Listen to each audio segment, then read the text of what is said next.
In this episode, Gary V helps me to get vulnerable so nobody ever has leverage over me again, because I was sentenced to 9 years in prison, which makes me vulnerable. Hey podcasters, the big question is this.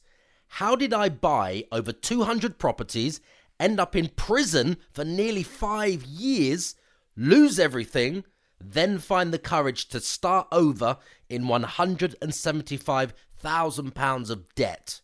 And in the last 6 weeks, add in £160,000 that's not venture capital money, it's revenue in my business.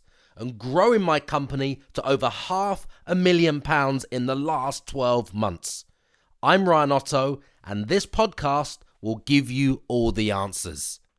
In this episode, I want to share something that's very personal to me, very deep-rooted to me. Really, you could say it's a skeleton in my closet, and it's been holding me back for a while now, mentally, emotionally, in my business life, in my personal life, meeting new people, and every area of my life has been affected by this skeleton that I'm about to share with you guys here. And hopefully you get some value from this, and it helps you just move forward in your life, or pull you through a challenge, or help you overcome an obstacle in your life. Maybe you can relate to this. So yeah, I'm just going to go straight in. So actually, Gary V is somebody who inspired me to actually make this video. And because of what I learned from Gary V, I went to see him recently as well.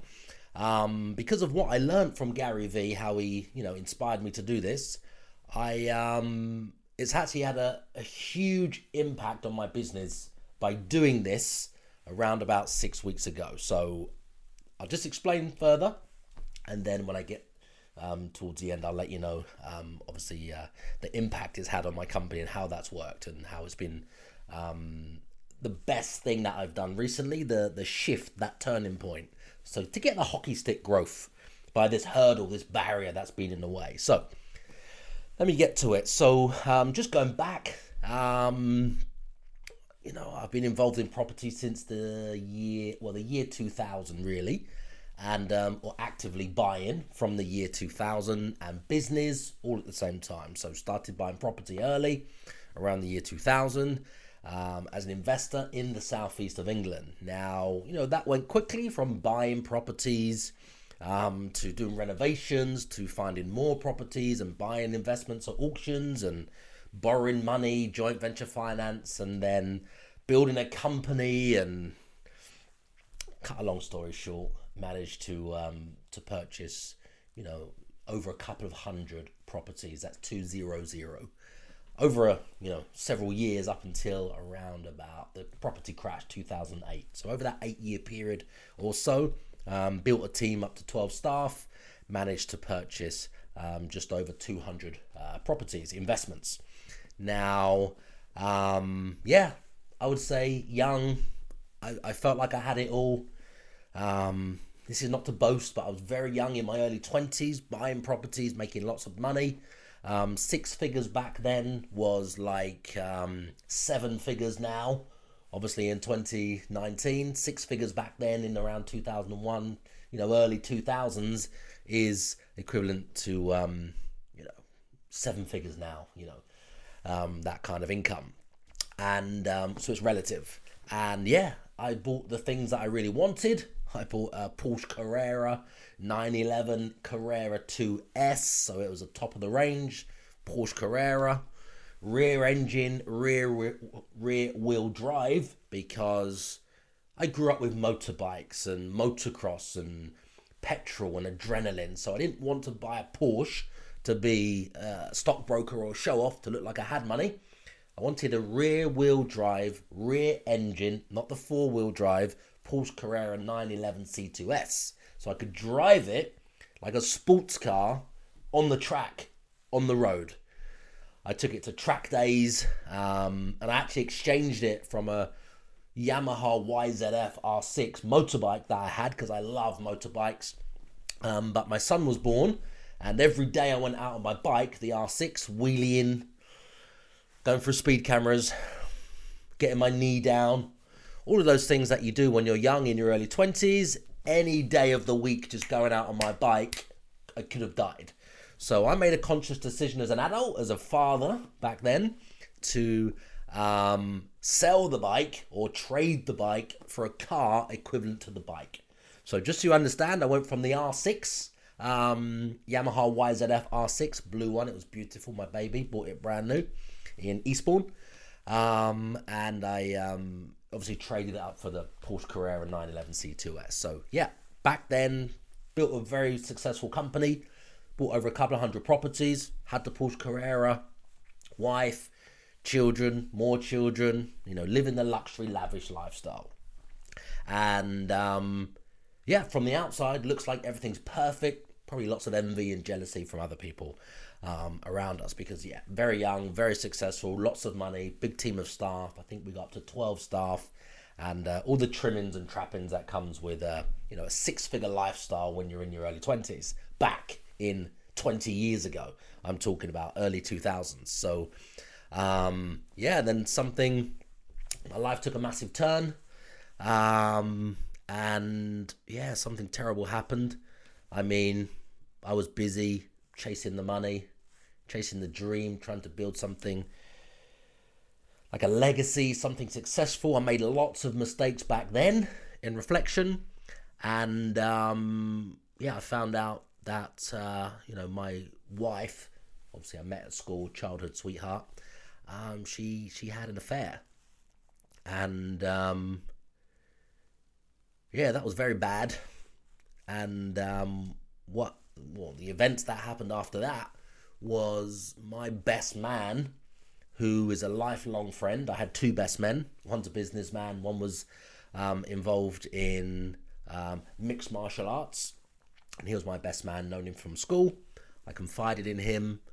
And yeah, what happened is about 3 months later, after, obviously I found out that my wife had an affair, my best man decided on his own, or on his own back, off his own back, I should say, to, just give the guy a hiding. Turned out that it was a lot worse than a hiding once they had obviously started fighting, and the guy ended up in hospital. This is a guy that my wife, or ex-wife, had an affair with. And yeah, from that, what happened is, there was 4 of us just out one night, bumped into them, the group, and my nephew was with me, who was just 18, my other best man, and then my best man, who's involved in mixed martial arts, who decided to beat the crap out of the guy and put him in hospital.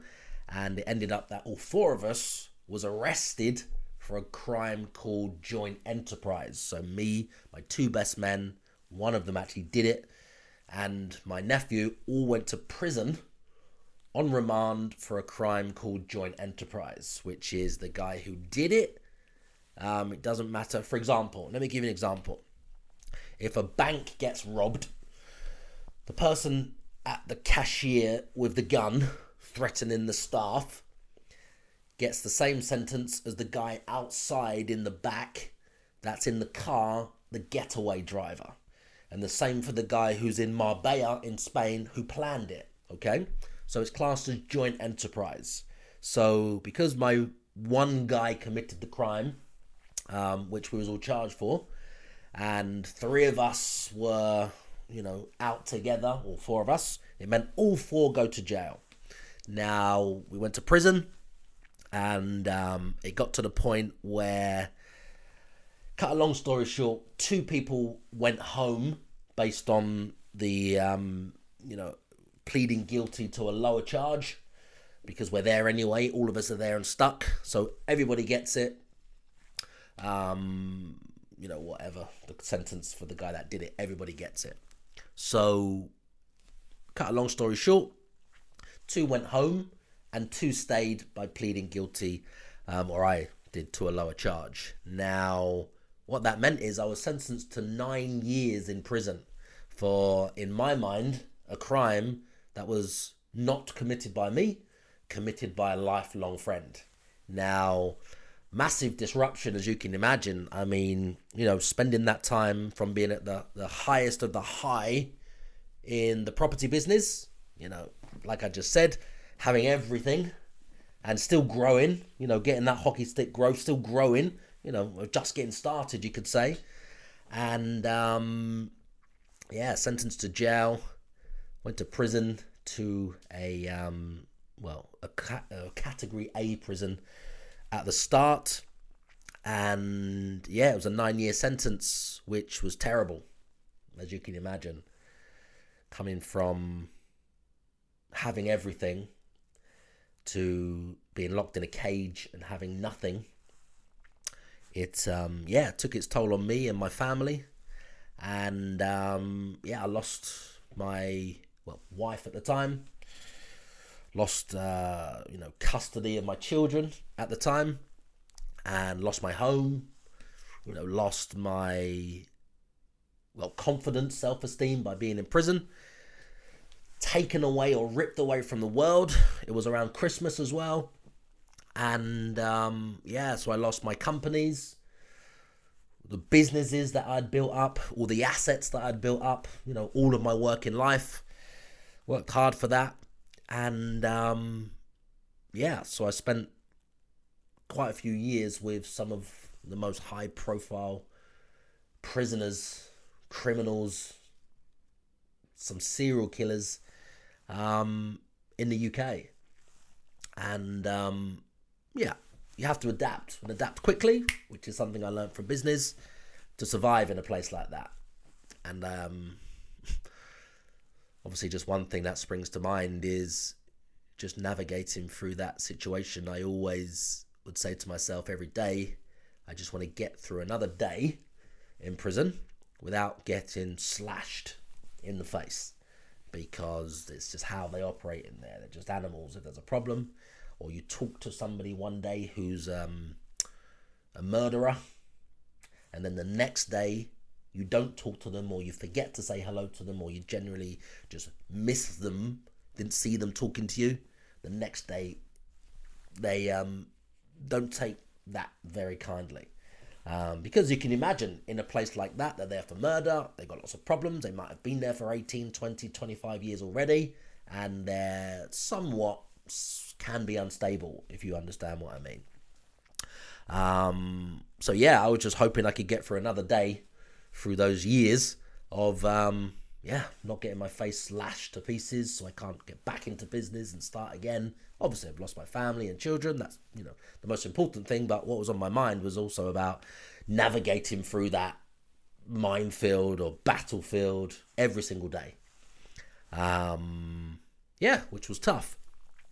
So obviously, I was released from custody and managed to escape custody early, I would say. I managed to get out earlier, which I'll probably go into depth in another video about that for you guys. I managed to escape from custody early, and what that meant for me was I could start to rebuild my life.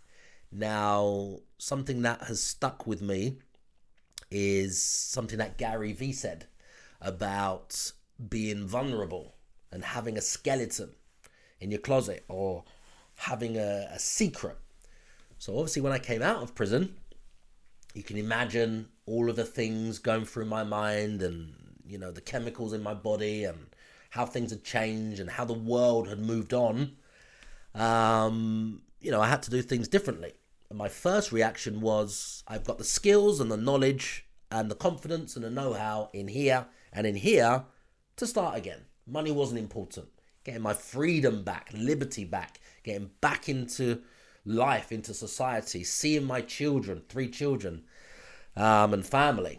That was the most important thing to me. Not money, knowing money will come because it's here and it's here.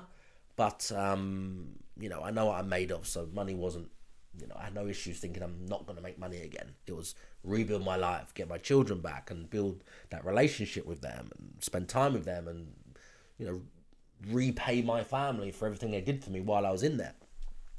So yeah, the confidence and the self-esteem and of leaving the place like that for so long, and everything I saw and experienced in there, which yeah, some things I don't want to you know, relive, just the day-to-day things. But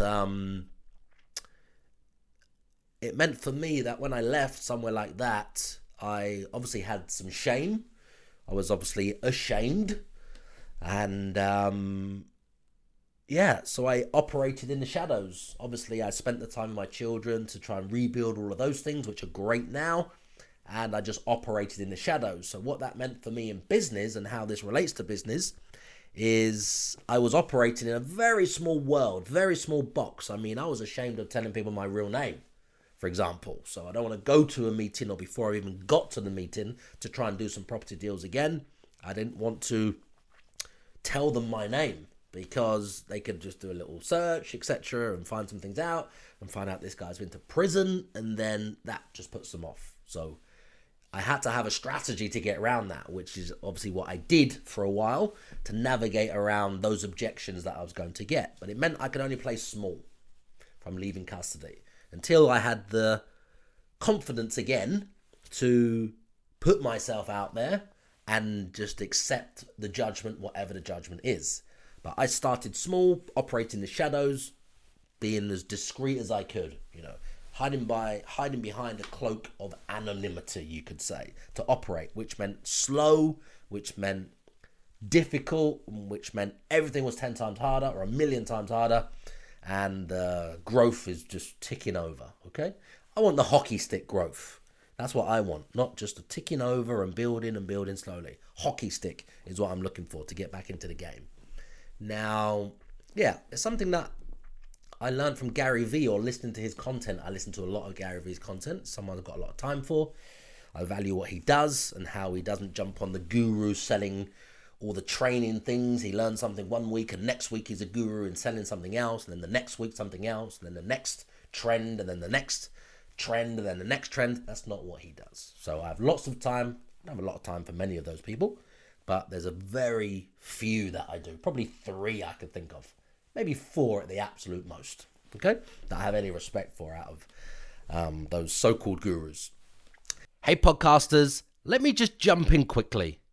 If you own a property and it's rented out on an AST, do you know that for every £1,000 of rent that you receive, you're actually leaving over £2,000 on the table every single month?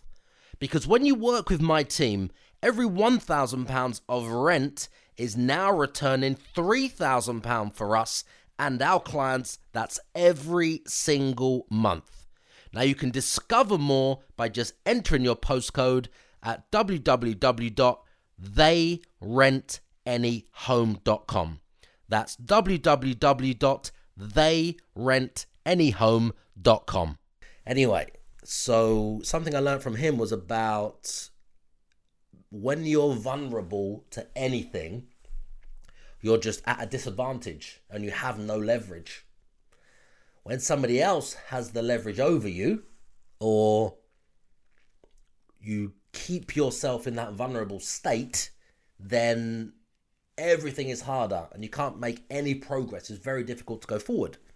So what I learned from Gary Vee was coming out of my shell, revealing myself to the world, sharing this secret by putting it out there so people know, which is exactly what I'm doing now in this video for you guys, because I'm now past that stage. And since I came out, not of the closet in that sense, not that's a problem, since my sister's gay, so I'm not, no discrimination against any of that, don't get me wrong.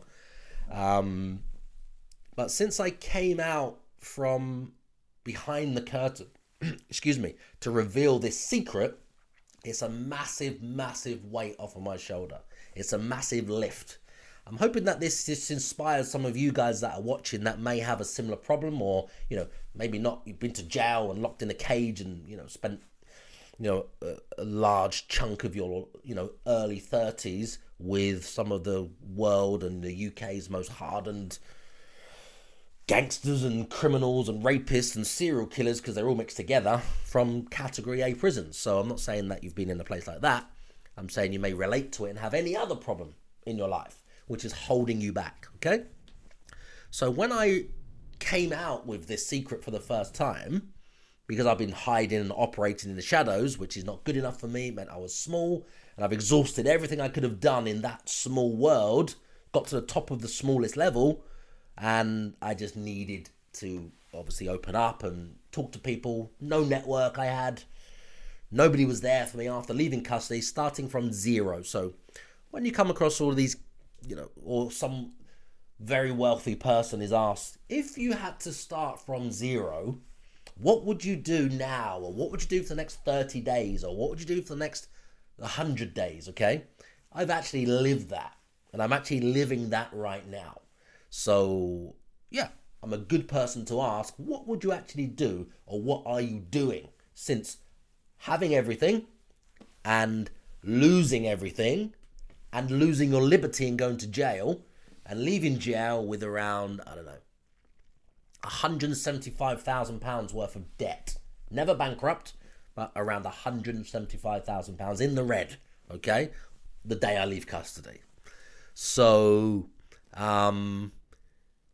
what that means is when I shared this secret that was really holding me back and burning me up inside because I just couldn't maneuver or operate, something magical happened, okay?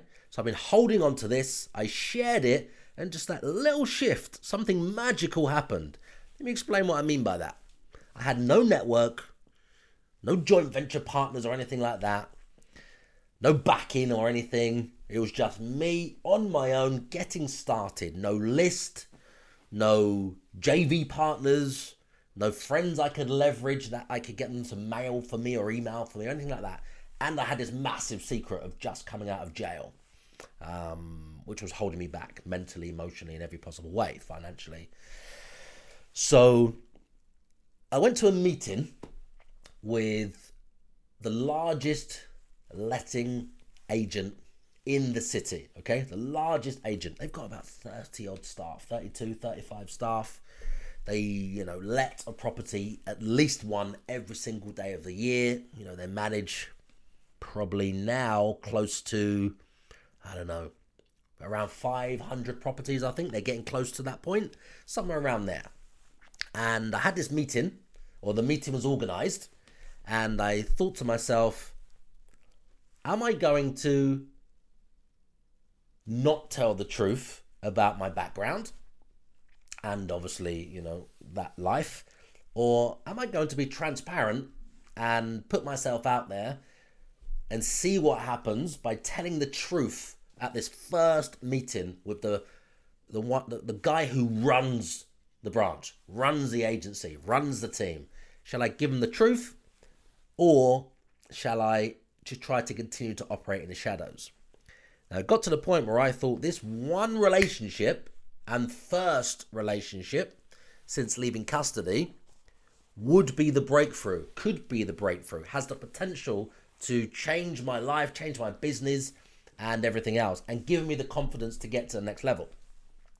So what I decided just before the meeting, I was, shall I tell the truth? Shall I, hide behind this cloak of anonymity and try and do some deals? And then what about if they find out? Or what if we get the first deal done and then we're on the second, third, fourth, and then 3 months down the line, then they find out that I'm lying, and then they find out, for example, my surname, and then they do some checks and realize that this isn't good, and then their clients are working with us and we're working with them, and now they're embarrassed because they brought me to the table and I'm this guy that just left prison and I haven't told them the truth, and now they're vulnerable. So all of these questions were in my mind. And it was just before the meeting, I think I knew what I wanted to do, but I hadn't decided. The guy walks in, I'm sitting there in Malmaison, as it happens. And as he's walking over to the table, it was at that point, by me seeing him and just feeling I was a Samaritan while I was in prison, helping people to avoid suicide, working with lots of suicidal people who, I think 13 or so people commit suicide each year in one of the prisons that I was in. So I decided to be a Samaritan to help other people.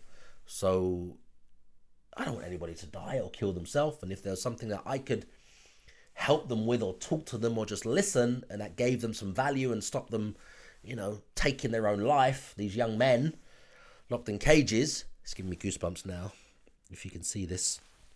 I don't know if you can zoom in. You can zoom in on that. Whew, got goosebumps right now. Whew. Can you see this? If you can zoom in there. I'm feeling it now. The emotions coming back. Whew, it's a horrible place. But yeah, I was just happy to help some other people while I was there. So as the guy's walking towards me, I'm sitting there at this meeting, about to do a big deal or sabotage my future with what I say, what comes out of my mouth. I know I wanted to do, and especially the type of person I am, and it's inside me, to just try and be authentic and be honest and be transparent and relate to the person and be likable and help them and just be honest and open. So just as he sits down, I made that decision in my mind. I didn't know which way I was going. I know where I wanted to go. I just decided I'm telling the truth. It's coming all out. So we sat there. First introduction. We've only spoke on the phone before. And just had some drinks. I think we might have had some bar snacks and some nibbles. We sat there for maybe an hour and a half, maybe 2 hours, just talking. This is a first meeting. Now, I decided to tell the owner, the manager, the person who runs that branch, the largest branch in the city, I decided to tell them the truth, which was my background. And I'd been in prison, what I'd been in prison for, what that would mean for me, what it means for them. I didn't want them to be vulnerable with their clients. If we do business, we can do a lot of business together. So I told them the truth, and the guy really valued the honesty, the integrity, the truth, some of the stories. He asked me some questions about what it was like and how I coped and, how it's affecting my life. And we went through some deals together. It was a real aha moment for me. My heart felt that I'd done the right thing. My head confirmed that I'd done the right thing at the time, but it had some doubts, I must say. We looked through some deals. We looked at about 18 properties they had. They had about 18 properties that I could have done some deals with. Okay, so I didn't want to lose them by just operating in the shadows and not telling the truth. So when the guy left, I sat there for a while just thinking about what went on, going over the conversations we had, remembering his reactions when I said certain things, and remembering the words that he said after I told him certain shocking things about being in prison, etc. And when he left, I had a bit of doubt, thinking, I don't know which way it's going to go. I know what he said to me, and I think I read the situation correct. Being in business for 20 years, I think I read the situation correct. Now, obviously, he left. The window between him leaving to the next communication was quite long. And I was thinking, he's changed his mind. He doesn't want to do it. He said, we looked at all his properties. We're going to set up some viewings on about 10 or 11 of them. I think it was that I said I would look at. And he didn't come back to me for a few days. And I was thinking, obviously, his heart made a decision that day. But as he's left, his head, being the manager of the branch, made a different decision. That's what I believed at the time.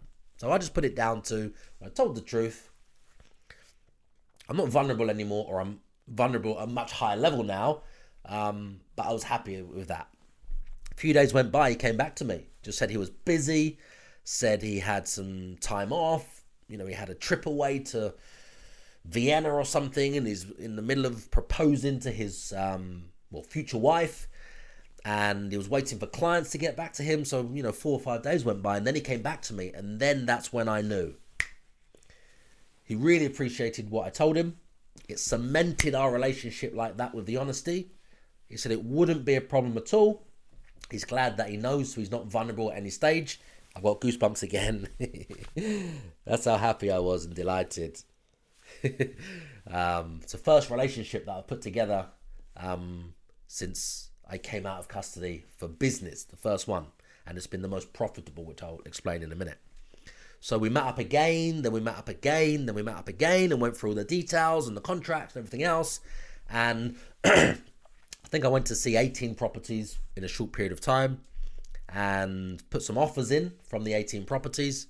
Out of the 18 properties, I managed to get one, then I got another one, then another one, then I managed to get another one. So what this comes down to is what I learned from Gary Vee, or it inspired me to not be vulnerable anymore by putting this out there so they know from the start. It enabled me to do 4 deals instantly with this company. There's many more deals that I put offers in the pipeline that are going through. We've set up a generic template, a contract. The deals get done like that. They send me a list. I go to view them. They're done like that. Entered into quickly. All the money gets sent across. They're up and running. And what it means for my business, which I'm delighted about, is it's added 44.9% in income, additional income. So that's more or less 50% my company's grown by in a 6-week period. Now, that's the hockey stick growth that I was looking for, okay? It's gone from here, where it was going well in the last, however long it's been, but I wasn't happy with the progress, wasn't happy with how slow it was because I was operating in the shadows. This one relationship, this one deal with this one company, the biggest company, by being honest, coming out, telling the truth about the worst things that have happened in my life and where I've been in prison, meant we've added £159,000 of additional income. Lots of that's passive to my company, which is a 49.8% growth in a 6-week period. Now, we're only just getting started. I'm delighted. They're happy. Everyone's on the same page. And it's enabled me to obviously grow my business, take on new staff. I've had 2 new staff members that have started in that period alone. And there's lots more properties in the pipeline with this particular company. It's given me the confidence to come out. It's given me the confidence to obviously record this video and this podcast for you guys now. I hope you get some value from this. If you've got any challenges in your life that are holding you back, if there's any skeletons in your closet, trust me, I don't know how big your secret is or if your secret is bigger than mine, but it's been the best, most enlightening, most embracing, most mind-blowing thing that I've done, and it's increased my confidence from here to here. I'm very confident anyway, but I mean in that part of my life when I'm putting myself out there to others to be judged, and we've just gone from here to here. Hockey stick growth, and we're only just getting started. So if there's anybody listening right now that has a skeleton in their closet, something that's holding them back in their personal life, in their business life, in their relationship, or something like that. Now, when you actually put it out there to the world, so the world now knows, there'll be haters, there'll be people that judge you, me, that hide behind, Johnny 199, which is their handle on the internet or on some social profile, and they haven't even got a picture for their face for their profile. Those people will always hate. But when you put it out there, when you've got it off your chest, it's a massive shift in your mind, and it enables you to go from here to here. And the most important part is you're now not vulnerable. Nobody else can beat you to the punch by coming out or putting something on the internet or saying something about you and about that situation, because you've already done it. You've already put it out there first. It's the same as 8 Mile, where Eminem comes to battle, and because he's revealed all of his skeletons, The other guy is left with nothing left to diss him with, or to beat him with, or to outperform him with, or to discredit him with. There's nothing left because he's put it all out there. When you do that, it's enlightening, okay? It's a massive shift in your mind, and the confidence it gives you, it makes you feel unstoppable and empowered. So what I'm saying to you guys is, if you've got anything that's holding you back, any situations you're hiding from or running from in your business life, in your personal life, in your family, emotional life, any aspect of your life at all, if you're vulnerable to anything, it can be used against you and you don't have the leverage. Put it out there. Make a video. Show your insecurities. Show your vulnerabilities. When you do that, trust me, the world becomes a better, brighter, more prosperous place. And when you do that, guys, I just want you to maybe tag me in the video, or share the video with me, or just find me on social and just send me an email, or comment below a post, or DM me on any social platform you find. I would love to hear about your story. I would love to hear if you get some value from this, and I would love to hear that you go and do this and this makes your life better. I'm Ryan Otto, and I really appreciate you listening to or watching this video, listening to this podcast, where I've obviously laid the worst thing that's happened in my life bare in front of all of you guys. And yeah, I hope you get some value, and I'll talk to you soon. If you've ever had to come back from rock bottom or overcome a difficult challenge in your life, please, please, please help inspire other people who need this content by sharing this podcast with them. And if this podcast helps you to feed your family better, I mean financially, emotionally, or even spiritually, I would love to hear from you and have you on the next show.